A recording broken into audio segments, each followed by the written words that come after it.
आप खुद भी विधायक है ना? जी जी। कहाँ से विधायक है? फिर से तिलहर शाहजहांपुर, भाजपा के। जी। तो ये बताइए, मंत्री जी की नहीं देंगे, अभी बोले पूछ लें। आपका अपॉइंटमेंट नहीं था पहले यहाँ पर? जी, आपका अपॉइंटमेंट नहीं था, बात पहले से नहीं अपार्टमेंट नहीं था मेरा। अच्छा, स्वामी जी ने कोई बात नहीं की थी अंदर कि अंदर इस्तीफा देने जा रहे हैं? और इस बीच योगी कैबिनेट से स्वामी प्रसाद मौर्य ने इस्तीफा दे दिया है। बड़ी खबर सामने आ रही है। यूपी चुनाव से पहले योगी कैबिनेट में उठापटक की खबर जो है वो सामने आ रही है। स्वामी प्रसाद मौर्य ने इस्तीफा दे दिया है, ये बड़ी खबर सामने आ रही है। आपको बता दें कि एक तरफ दिल्ली में बीजेपी दफ्तर में बड़ी बैठक चल रही है और इस बीच योगी कैबिनेट से स्वामी प्रसाद मौर्य का इस्तीफा, कई संकेत इससे मिल रहे हैं, कई तरह की बातें अब जाहिर सी बात है सामने आएगी। यूपी चुनाव से पहले योगी कैबिनेट में ये उठापटक की पहली खबर अब सामने आई है। स्वामी प्रसाद मौर्य ने कैबिनेट से इस्तीफा दे दिया है। संतोष शर्मा हमारे संवाददाता हमारे साथ जुड़ गए हैं। संतोष, क्या खबर? देखिए, उत्तर प्रदेश के श्रम एवं सेवा नियोजन के जो मंत्री हैं स्वामी प्रसाद मौर्य, उन्होंने इस्तीफा देने की खबर आ रही है कि उन्होंने राज्यपाल को अपना इस्तीफा दिया है। साफ तौर पर यह कहा जा सकता है कि चुनाव आचार संहिता लगने के बाद से जो कयास लगाए जा रहे थे कि बीजेपी के खेमे से भी तमाम लोग इस्तीफा दे सकते हैं और किसी दूसरी पार्टी को, अभी हालांकि आधिकारिक तौर पर नहीं कहा जा सकता, लेकिन चर्चा है कि स्वामी प्रसाद मौर्य आने वाले वक्त में समाजवादी पार्टी के दामन थाम सकते हैं। समाजवादी पार्टी में जाने की स्वामी प्रसाद मौर्य की लंबे समय से चर्चाएं चल रही थी और आज जिस तरीके से इनके इस्तीफे की खबर आ रही है, ये कहीं ना कहीं पुष्ट होता जा रहा है और ये साफ हो रहा है कि प्रसाद मौर्य अब अगली पारी समाजवादी पार्टी के साथ खेल सकते हैं। हालांकि अभी इसकी आधिकारिक पुष्टि होना बाकी है, लेकिन इतना जरूर है कि स्वामी प्रसाद मौर्य जो उत्तर प्रदेश सरकार के सेवा नियोजन मंत्री हैं और एक पिछड़ा समाज से जो कहा जाता मौर्य वोट बैंक है, उसके लिए कुशीनगर पडरौना वाली जो बेल्ट है, वहां पर स्वामी प्रसाद मौर्य की एक अपनी होल्ड है। वो वहां से बीजेपी के लिए बड़ा झटका लगा है स्वामी प्रसाद मौर्य का इस्तीफा देना, क्योंकि स्वामी प्रसाद मौर्य एक कुशल राजनेता है, जमीनी नेता है। बीएसपी के एक कांग्रेस के कद्दावर मंत्रियों में रहे, उसके बाद उन्होंने बीजेपी जब ज्वाइन की, बीजेपी के ज्वाइन करने के बाद कहा गया कि किस तरीके से बीजेपी का एक वोट बैंक बढ़ेगा। उसके बाद अब उन्होंने इस्तीफा दिया, तो कहीं ना कहीं ये चर्चा तेज हो रही है कि स्वामी प्रसाद मौर्य समाजवादी पार्टी में जा सकते हैं।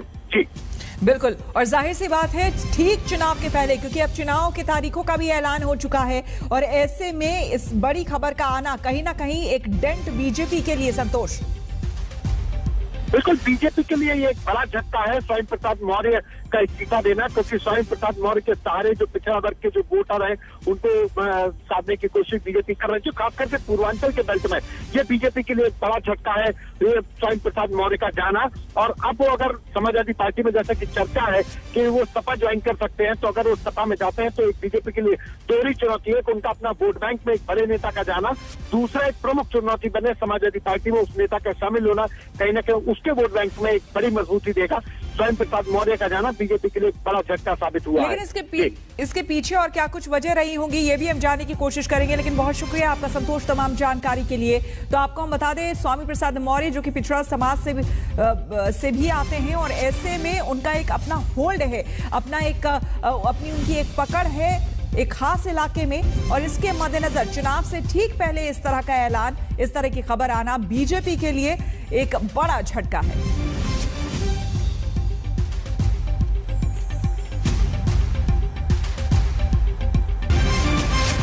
हमारे संवाददाता हिमांशु मिश्रा हमारे साथ जुड़ गए हैं ज्यादा जानकारी के साथ। हिमांशु, स्वामी प्रसाद मौर्य ने इस्तीफा दे दिया है कैबिनेट से, कितना बड़ा झटका इसे माना जाए बीजेपी के लिए? देखिए, बिल्कुल बीजेपी के लिए एक बहुत बड़ा झटका है, क्योंकि स्वामी प्रसाद मौर्य जब 2017 के विधानसभा चुनाव से पहले श्वेता बीजेपी में शामिल हुए थे तो ढोल नगाड़ों के साथ शामिल हुए थे और उनके साथ बीएसपी के कई सिटिंग विधायक जो है वो छोड़कर आए थे और उनकी संख्या लगभग 10 से 12 थी और उन्होंने अपने विधायकों को, अपने समर्थकों को टिकट भी दिलाए थे। तो एक तरीके से ये कहा जा सकता है कि स्वामी प्रसाद मौर्य का प्रभुत्व जो है वो पूर्वी उत्तर प्रदेश में गाजीपुर बेल्ट के अंदर बहुत बड़ा है और उनकी एक बड़ी चीज़ ये है कि उनकी बेटी खुद से जो है बदायूं से सांसद हैं। तो एक तरीके से बीजेपी के लिए सांसद के तौर पर जो है संघ प्रिया मौर्य जो उनकी बेटी है वो लोकसभा के अंदर सांसद है, क्या वो भी पार्टी से रिजाइन करेंगी, ये एक बड़ा सवाल बनेगा, क्योंकि स्वामी प्रसाद मौर्य ने अगर दे दिया है या पार्टी उनको एक्सपेल करती है। अब सवाल ये है कि स्वामी प्रसाद मौर्य जिस तरीके से आज मंत्री पद से रिजाइन कर दिया है और उसके बाद ये माना जा रहा है कि वो समाजवादी पार्टी के अंदर शामिल होंगे, क्या उनके साथ आए विधायक जो वर्तमान में विधायक हैं, उनके समर्थक हैं, वो भी उनके साथ समाजवादी पार्टी जाएंगे, तो जाहिर तौर पर बीजेपी के लिए एक बहुत बड़ा डेंट होगा और ऐसे और खबरें जो हैं बीजेपी को चौंका सकती हैं आने वाले दिनों के लिए। और इसीलिए आज पार्टी के अंदर ये मंथन भी चल रहा है कि टिकटों को लेकर उम्मीदवारों के नाम जो है वो फाइनल तो हो रहे हैं और साथ ही साथ कौन से नेता पार्टी को अंत वक्त पर छोड़ सकते हैं उसको लेकर भी पार्टी एक स्ट्रेटेजी बना रही है कि उनको लेकर क्या आगे किस तरीके से बढ़ना है। तो स्वामी प्रसाद मौर्य एक बड़ा नाम था और वो पिछले कुछ समय से नाराज चल रहे थे पार्टी के अंदर कि उनकी अनदेखी हो रही है, उनको कोई सुन नहीं रहा है। ये बात वो यूपी से लेकर केंद्र तक अपनी बात कह चुके थे। बीएल संतोष जो पार्टी के संगठन मंत्री हैं उनसे भी उन्होंने मुलाकात करके कही थी और जब बीएल संतोष ने 3 दिन जाकर उत्तर प्रदेश में रिपोर्ट तैयार की थी कि पार्टी के विधायक क्यों नाराज हैं सरकार से या पार्टी के कार्यकर्ता, तब भी जो है स्वामी प्रसाद मौर्य ने अपनी नाराजगी जाहिर की थी वहां की सरकार के प्रति और संगठन के प्रति। और अब स्वामी प्रसाद मौर्य का ये माना जाए कि कहीं ना कहीं उनकी बात जो है संगठन के अंदर नहीं सुनी गई और उसी का नतीजा है कि उन्होंने इस्तीफा आज दे दिया है। हिमांशु, ये जानना चाहेंगे, ओबीसी समाज से आते हैं स्वामी प्रसाद मौर्य, ऐसे में बीजेपी अब उनके इस्तीफे के बाद किस तरह से इसे ले रही है? देखिए, बिल्कुल बीजेपी के लिए एक बहुत सीरियस मैटर है। मैंने आपको पहले भी बताया कि उनका एक प्रभुत्व है अपने क्षेत्र के अंदर जहां वो हैं, उनके साथ साथ कई विधायक आए थे। तो बीजेपी की जो सोशल इंजीनियरिंग है वो कहीं ना कहीं अब डेंट होती है, क्योंकि अभी तक बीजेपी ये मानकर चल रही थी कि गैर यादव ओबीसी जो है वो उनके साथ है। तो इस चीज़ को साधने के लिए अखिलेश यादव पिछली बार जो सोशल इंजीनियरिंग बीजेपी ने की थी उसी सोशल इंजीनियरिंग को आगे बढ़ा रहे थे और उन्होंने ओम प्रकाश राजभर को अपने साथ जोड़ा जो 2017 के अंदर जो है वो बीजेपी के साथ में थे। और अब स्वामी प्रसाद मौर्य का समाजवादी पार्टी के अंदर शामिल होना ये बताता है कि अखिलेश यादव भी उसी सोशल इंजीनियरिंग को कर रहे हैं कि गैर यादव ओबीसी कास्ट जो है उनके साथ आए, उनको वोट करें, जिससे कि वो ज़्यादा से ज़्यादा सीटें वहाँ जीत पाएँ। लेकिन अब देखना यह है कि क्या स्वामी प्रसाद मौर्य उतना जो है समाजवादी पार्टी के लिए उतने फायदेमंद रहेंगे जितना फायदेमंद वो 2017 के अंदर जो है वो बीजेपी के लिए रहे थे। लेकिन इतना जरूर है कि फिलहाल बीजेपी की सोशल इंजीनियरिंग में एक बहुत बड़ा डेंट जो है स्वामी प्रसाद मौर्य के जाने से लगा है, क्योंकि बीजेपी ये मानकर चल रही थी कि अपर कास्ट में ठाकुर और ब्राह्मण और अन्य अपर कास्ट की जो जातियां वो तो उनके साथ है ही हैं। दूसरी तरफ सोशल इंजीनियरिंग के तहत गैर यादव ओबीसी की जो कास्ट है वो उनके साथ एक मुश्त खड़ी होगी, तो ये चुनाव उनके लिए बहुत मुश्किल नहीं होगा। लेकिन एक तरफ से ये खबरें भी आ रही हैं कि पार्टी के अंदर ब्राह्मण वोटर जो बीजेपी का कोर वोटर है वो नाराज है, उसको लेकर पार्टी ने एक मीटिंग की थी, एक कमेटी बनाई है, वो भी अच्छा खासा नाराज है, उस पर भी हम आपसे बात करेंगे हिमांशु। लेकिन आप इस बीच जो दर्शक अभी हमसे जुड़े हैं उनको इस वक्त की बड़ी खबर एक बार फिर से बता दें कि उत्तर प्रदेश चुनाव से ठीक पहले योगी सरकार में उठापटक की खबर जो है वो सामने आ गई है। स्वामी प्रसाद मौर्य ने योगी कैबिनेट से इस्तीफा दे दिया है। स्वामी प्रसाद मौर्य, आपको हम बता दें कि उन्होंने राज्यपाल को अपना इस्तीफा सौंपा है और यह अपने आप में एक बड़ा डेंट साबित हो सकता है बीजेपी के लिए, क्योंकि विधानसभा चुनाव के अब तारीखों का भी ऐलान हो चुका है। और ऐसे में खबरें यह भी आ रही है कि न सिर्फ स्वामी प्रसाद मौर्य, अभी आने वाले समय में कुछ और नाम ऐसे हैं जो कि सामने आ सकते हैं, जो कि बीजेपी का दामन जो है वो छोड़ सकते हैं, समाजवादी पार्टी में वो शामिल हो सकते हैं। तो धीरे धीरे अब ये देखना होगा कि जो लोग स्वामी प्रसाद मौर्य के साथ आए थे, बीजेपी जिन्होंने ज्वाइन किया था, क्या वो लोग भी इस्तीफा देंगे? ये एक बड़ी खबर इस वक्त जो है वो सामने आ रही है। तो उत्तर प्रदेश चुनाव से ठीक पहले, विधानसभा चुनाव से ठीक पहले एक बड़ी खबर बीजेपी को डेंट से लेकर। आपको हम बता दें, हिमांशु हमारे साथ बने हुए हैं। हिमांशु, ये बताइए कि बीजेपी दफ्तर में इस वक्त तो बैठक चल रही है, बड़ी बैठक है अपने आप में, नामों को लेकर चर्चा हो रही है, क्या कुछ खबरें छनकर बाहर से आ रही है? देखिए, पहले और दूसरे फेज को लेकर जो है पार्टी के अंदर आज उम्मीदवारों के नामों की स्क्रूटनी हो रही है। जो प्रदेश से हर सीट पे 2 या 3 नाम आए थे उनको हर सीट पर एक नाम करने की कोशिश की जा रही है, जिससे चुनाव समिति जो है, केंद्रीय चुनाव समिति, जब उसके सामने नाम लेके जाए तो हर विधानसभा पे लगभग एक ही नाम हो। अगर कोई 2 प्रबल उम्मीदवार है तो उनके नाम हो और उसके बाद पार्टी जो है वह डिसीजन ले। आज क्योंकि यहाँ पर केंद्रीय नेतृत्व के साथ जो है यूपी का कोर ग्रुप बैठा है, तो वो और केंद्रीय नेतृत्व का जो फीडबैक है, जो उनके सर्वे हैं, उसके आधार पर जो है जो प्रदेश की तरफ से नाम आए हैं उनको स्क्रूटनाइज किया जाएगा, क्योंकि केंद्र सरकार, माफ कीजिएगा, केंद्रीय बीजेपी जो है उसका अपना खुद का फीडबैक है, उसके अपने सर्वे हैं, और जब दोनों चीजें मैच होंगी तो उसके बाद स्क्रूटनाइज करके नामों को 1 या 2 करने की कोशिश जो है वो लगातार जारी है। और आज देर शाम तक ये बैठक चल सकती है, लेकिन इतना जरूर है कि स्वामी प्रसाद मौर्य के जाने की खबर मिलते ही शायद जो है इस बैठक के अंदर जो है वो चिंतन बदल गया होगा, और चर्चा इस बात को लेकर होगी कि अब स्वामी प्रसाद मौर्य अगर पार्टी छोड़ के गए हैं तो उसको लेकर पार्टी की क्या रणनीति आगे होनी चाहिए। क्योंकि इतना जरूर है कि बीजेपी की सोशल इंजीनियरिंग के अंदर एक बड़ा डेंट जो है वो पड़ा है, क्योंकि बीजेपी ये मानकर चलती थी कि अपर कास्ट के साथ साथ जो है वो गैर यादव ओबीसी वोट बैंक जो है वो बीजेपी के साथ है। अगर स्वामी प्रसाद मौर्य छोड़कर जा रहे हैं तो बीजेपी की ये जो स्ट्रेटेजी है इसमें कहीं ना कहीं डेंट पड़ता है, और यही कारण है कि बीजेपी को अब ये देखना होगा कि उनके कौन कौन से नेता जो हैं आने वाले दिनों में पार्टी छोड़ सकते हैं या फिर दूसरी पार्टियों में शामिल होकर वहां से चुनाव लड़ेंगे। क्योंकि इतना जरूर है कि उत्तर प्रदेश के अंदर जब भी चुनाव होता है तो हर पार्टी में इस तरीके की भगदड़ होती है, जो नेता उसको लगता है कि वो इस पार्टी के टिकट पे चुनाव नहीं जीत सकता है तो दूसरी पार्टी में जाता है। और यही काम स्वामी प्रसाद मौर्य ने 2017 में किया था।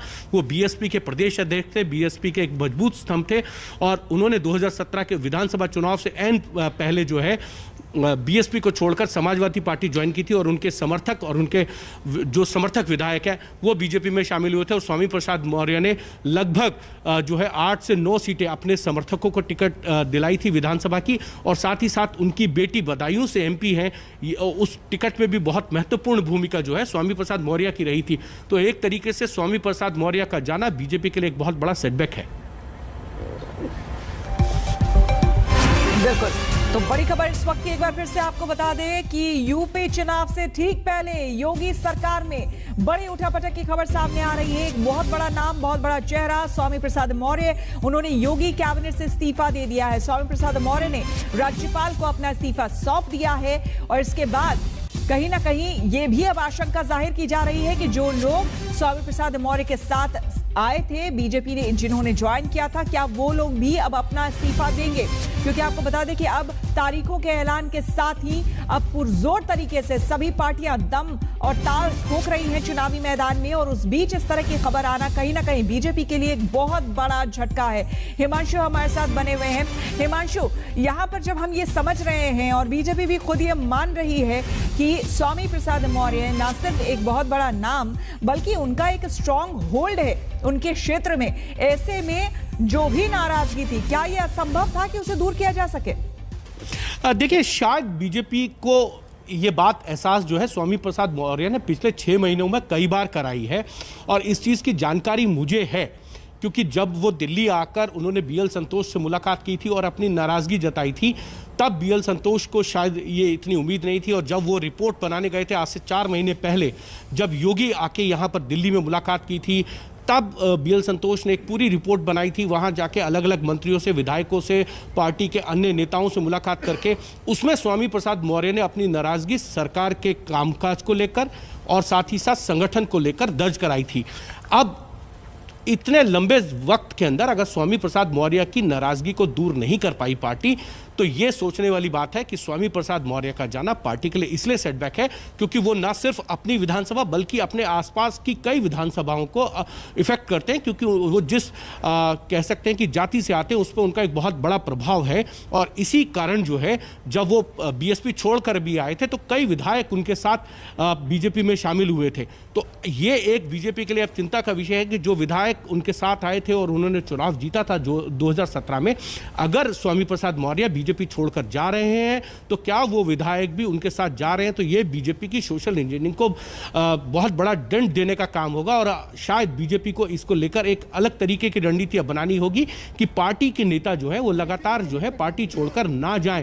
उत्तराखंड में भी हमने देखा कि हरक सिंह रावत ने कैबिनेट के अंदर ये कहा था मैं इस्तीफा देता हूं, तो पार्टी की तरफ से उनको मनोबल किया गया और अंत में जाकर पार्टी उनको मनाने में कामयाब रही थी। क्या इस तरीके की अपने नेताओं की नाराजगी को दूर करके पार्टी में रखने के लिए कामयाब रहेगी, ये देखने वाली बात है। लेकिन इतना जरूर है कि स्वामी प्रसाद मौर्य के जाने के बाद बीजेपी में हलचल तेज हो गई है और ये कहा जाता है कि उत्तर प्रदेश के चुनाव से पहले लगातार जो नेता होते हैं इस तरह के, वो अपनी पार्टी और दल बदल लेते हैं, क्योंकि उनको ये लगता है कि अब इस दल के अंदर उनकी टिकट नहीं हो सकती या उनकी साख नहीं है, इसलिए वो दूसरी पार्टियों में जाकर अपने प्रभुत्व को दिखाने की कोशिश भी करते हैं। बिल्कुल श्वेता, बिल्कुल। तो इस वक्त की बड़ी खबर आपको बता दें, एक तरफ दिल्ली में बैठक चल रही है, बीजेपी की बड़ी बैठक चल रही है जिसमें कि खुद गृह मंत्री अमित शाह मौजूद है, उत्तर प्रदेश के मुख्यमंत्री योगी आदित्यनाथ मौजूद है, डिप्टी सीएम मौजूद है, जेपी नड्डा वर्चुअली जुड़े हुए हैं, रक्षा मंत्री वर्चुअली जुड़े हुए हैं।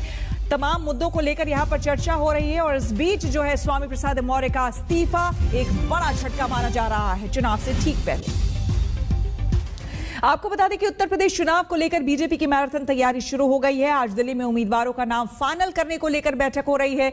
बैठक में शामिल होने के लिए यूपी के मुख्यमंत्री और यूपी बीजेपी अध्यक्ष स्वतंत्र देव सिंह भी यहां पर दिल्ली में मौजूद हैं। बीजेपी संगठन महामंत्री बीएल संतोष, यूपी के डिप्टी सीएम दिनेश शर्मा और सुनील बंसल बीजेपी दफ्तर में मौजूद है। आपको बता दें कि 14 जनवरी को पहले चरण के चुनाव की अधिसूचना जारी होगी। इसे देखते हुए बीजेपी उम्मीदवारों की पहली लिस्ट 15-16 जनवरी को आ सकती है।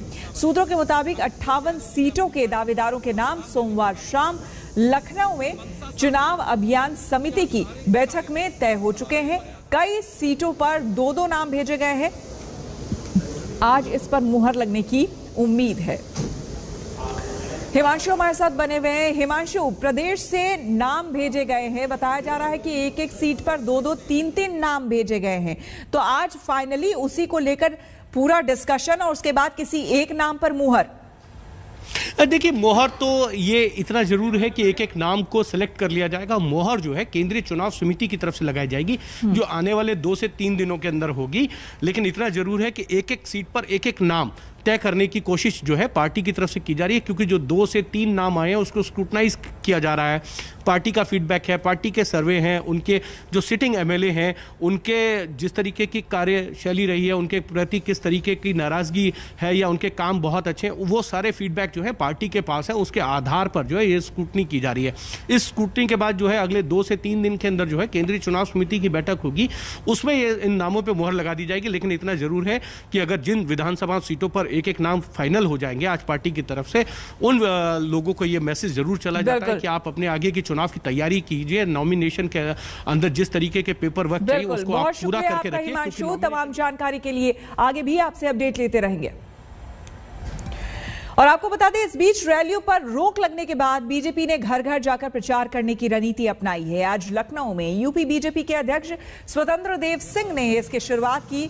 बालू अड्डा पहुंचकर स्वतंत्र देव सिंह ने घरों पर बीजेपी का स्टिकर लगाया और पत्र भी बांटा, जिसमें बीजेपी सरकार में किए गए कामों की विस्तार से जानकारी दी गई है। ये देखिए, सबसे पहले यहाँ पर महिला को टीका लगाते हुए मास्क भी दिया उनके हाथ में और उसके बाद घर पर स्टिकर लगाया। पकड़ लिया ना। चुनाव आयोग ने जो गाइडलाइन दिया है कि 5 व्यक्तियों को लेकर घर घर संपर्क करना है, आज उन लाभार्थियों के हम लोग पहुंच रहे हैं जो सरकार द्वारा राज्य के अंदर करोड़ों लोगों को लाभ मिला है और वह लाभ उन लोगों के संपर्क में जा रहे हैं। और केंद्र सरकार, राज्य सरकार की जो 5 साल की राज्य की योजना, योगी सरकार के नेतृत्व में जो काम हुआ है और केंद्र सरकार के 7 सालों में जो काम हुआ है, हो सकता है कि और कुछ काम शेष होगा, काम करना होगा। तो जनता जनार्दन के बीच में हम लोग जा रहे हैं, उनका सुझाव भी ले रहे हैं आगे क्या करना चाहिए और अपना रिपोर्ट कार्ड भी साथ लेकर जा रहे हैं। और इस वक्त की बड़ी खबर आपको बता दें, स्वामी प्रसाद मौर्य ने इस्तीफा दे दिया है। जी हां, स्वामी प्रसाद मौर्य ने इस्तीफा दिया और ये इस्तीफा उन्होंने राज्यपाल को सौंपा है। एक बड़ा झटका, एक बड़ी उठापटक के तौर पर इसे देखा जा रहा है ठीक उत्तर प्रदेश चुनाव से पहले। और समाजवादी पार्टी में वो शामिल भी हो गए हैं। जी हां, एक लंबे समय से खटास और रार की खबर सामने आ रही थी स्वामी प्रसाद मौर्य की खुद संगठन से, और ऐसे में उनके कंप्लेन के बावजूद कहीं ना कहीं वो खटास, वो रार खत्म नहीं हो पाई। इस बीच उन्होंने आज इस्तीफा दिया, अपना इस्तीफा राज्यपाल को सौंपा। और अब जो लेटेस्ट खबर जो सामने आ रही है, जो बड़ी खबर सामने आ रही है कि समाजवादी पार्टी में वो शामिल हो गए हैं। इससे पहले भी वो समाजवादी पार्टी में ही थे और उससे पहले वो बीएसपी में थे। जिसे छोड़कर समाजवादी पार्टी उन्होंने ज्वाइन किया था और फिर वो बीजेपी में आए थे। उनके साथ कई विधायक भी सामने आए थे जो शामिल हुए बीजेपी में। और अब ठीक विधानसभा चुनाव से पहले, उत्तर प्रदेश विधानसभा से चुनाव से पहले ये बड़ी खबर सामने आई है कि स्वामी प्रसाद मौर्य, जो कि ओबीसी जाति से आते हैं और एक स्ट्रॉन्ग होल्ड है उनका अपने क्षेत्र में, उन्होंने इस्तीफा दे दिया योगी कैबिनेट से और साथ ही साथ समाजवादी पार्टी में वो शामिल भी हो गए हैं। तो कहीं ना कहीं जिस सोशल इंजीनियरिंग की बात बीजेपी कर रही थी और जिसके मद्देनजर बीएल संतोष का आना और तमाम लोगों से यहां पर चर्चा, राय मशवरा करना, तमाम तरह की चीजें, उस समय भी ये बात आ रही थी कि अंदर खाने कहीं ना कहीं बीजेपी में भी और संगठन के अंदर भी लोगों में मतभेद है, वो रार, तमाम तरह की चीजों को खत्म करने की कोशिश बीएल संतोष के दौरे के दौरान की गई थी। लेकिन अब वो खुलकर सामने आ रही है। स्वामी प्रसाद मौर्य का इस्तीफा इसी बात को जताता है कि संगठन के अंदर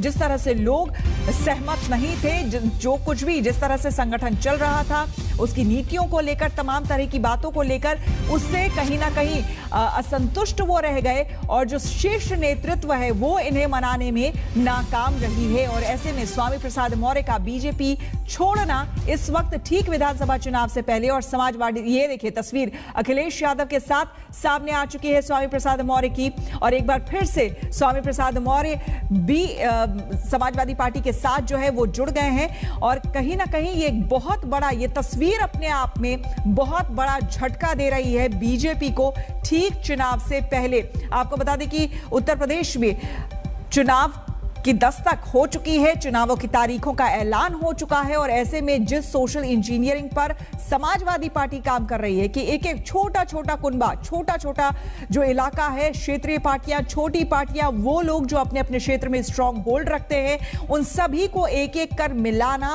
कहीं ना कहीं समाजवादी पार्टी इसमें कामयाब रही है। और एक बड़े प्लेयर के तौर पर अब एक तरह से देखा जा रहा है। अब सीधे सीधे अब जब बात होती है उत्तर प्रदेश चुनाव की, तो सीधे सीधे बीजेपी वर्सेस समाजवादी पार्टी ही यहां पर सामने आ रही है। कुमार अभिषेक हमारे संवाददाता हमारे साथ जुड़ चुके हैं। अभिषेक, ये तस्वीर अपने आप में काफी कुछ बता रही है और एक बहुत बड़ा झटका बीजेपी को। बिल्कुल, बीजेपी के लिए बहुत बड़ा झटका है और स्वामी प्रसाद मौर्य का जाना बहुत बड़ा बिग ब्लो है बीजेपी के लिए। स्वामी प्रसाद मौर्य पिछड़ी जाति से आते हैं, मौर्य जाति से आते हैं, बेहद ही कद्दावर नेता रहे हैं। 2017 में चुनाव के पहले उन्होंने भाजपा का दामन थामा था, उसके पहले वो बीएसपी के नंबर 2 रह चुके हैं और बहुत ही वरिष्ठ नेता है। उनका जाना एक तरीके से बीजेपी के लिए बहुत बड़ा झटका माना जा रहा है। और जिस तरीके से अखिलेश यादव ने फोटो ट्वीट किया है अपने साथ और साथ साथ लिखा है कि उनके सभी समर्थकों, उनके नेताओं और उनके लोगों, कार्यकर्ताओं का सभी का स्वागत है। तो आप देख लीजिए कि जिस तरीके से सपा ने एक तरीके से बीजेपी को झटका दिया है, ये अभी तक का सबसे बड़ा झटका है। और कहा यह जा रहा है कि शाम को एक प्रेस कॉन्फ्रेंस भी होगी जिसमें और भी कई चेहरे शामिल हो सकते हैं। लेकिन निश्चित तौर पर जिस वोट बैंक के जरिए बीजेपी ने जीत हासिल की थी 2017 में, यानी कि ओबीसी वोट बैंक, तो ओबीसी के नेता एक एक करके बीजेपी से किनारा कर रहे हैं और जिसमें ओम प्रकाश राजभर सरीखे नेता पहले जा चुके हैं। और जिस फॉर्मूले पर बीजेपी ने 2017 में सत्ता हासिल की थी, इस वक्त दिखाई दे रहा है कि समाजवादी पार्टी उसी फॉर्मूले पर आगे बढ़ रही है। खास करके स्वामी प्रसाद मौर्य का जाना बहुत बड़ा झटका है बीजेपी के लिए। बिल्कुल। और एक बार फिर से इस तस्वीर के साथ आपको हम अखिलेश यादव का ट्वीट भी बता देते हैं। अखिलेश यादव ने बाकायदा अपने ट्विटर हैंडल से इस तस्वीर को ट्वीट किया है और इसमें लिखा है, सामाजिक न्याय और समता समानता की लड़ाई लड़ने वाले लोकप्रिय नेता श्री स्वामी प्रसाद मौर्य जी एवं उनके साथ आने वाले अन्य सभी नेताओं, कार्यकर्ताओं और समर्थकों का सपा में ससम्मान हार्दिक स्वागत एवं अभिनंदन। ये खुद अखिलेश यादव ने ट्वीट किया है लगभग 7 मिनट पहले इस फोटो के साथ। और इसमें उन्होंने स्वामी प्रसाद मौर्य और उनके साथ आने वाले तमाम कार्यकर्ताओं की भी बात कही है। अभिषेक, आपसे जानना चाहेंगे, ट्वीट में साफ तौर पर उन्होंने लिखा है, मौर्य की तरफ से चिट्ठी लेकर आए आप अपना पूरा परिचय दे दीजिए। मैं रोशनलाल वर्मा, विधायक तिलहर शाहजहांपुर, बीजेपी से विधायक, बीजेपी से हैं। अच्छा, क्या चिट्ठी क्या लेकर के आए? क्या बोला? अभी अंदर जाने को है, बोल दिया कि क्या बोला उन्होंने? क्यों नहीं जाने दे रहे आपको? अभी जाने देंगे, अभी बोले पूछ लें। आपका अपॉइंटमेंट नहीं था पहले यहाँ पर जी? आपका अपॉइंटमेंट नहीं था, बात पहले से नहीं, अपार्टमेंट नहीं था मेरा। अच्छा, स्वामी जी ने कोई बात नहीं की थी अंदर कि इस्तीफा देने जा रहे हैं वो? ऐसा है, उनका इस्तीफा पहले आ गया है, हाँ। उन्हें हार्ड कॉपी भेजिए, उससे जो है उन्होंने अपना इस्तीफा कैसे भेजा? ईमेल पे भेजा? ईमेल भेज दिया। ये आप ये स्वयं प्रसाद मौर्य की जो चिट्ठी लेकर के आए, क्या और भी लोगों का आप भी अपने बारे में निर्णय क्या कर रहे हैं? ऐसा है, इसके पहले इनका इस्तीफा हो जाए, इसके बाद निर्णय होगा। स्वामी जी आप भी जा रहे हैं? अभी आपको कल 14 तारीख तक जानकारी हो जाएगी। 14 को ज्वाइन करेंगे पार्टी समाजवादी पार्टी? 14 तारीख तक जानकारी। ये स्वामी प्रसाद मौर्य की जो चिट्ठी है, इसको लेकर के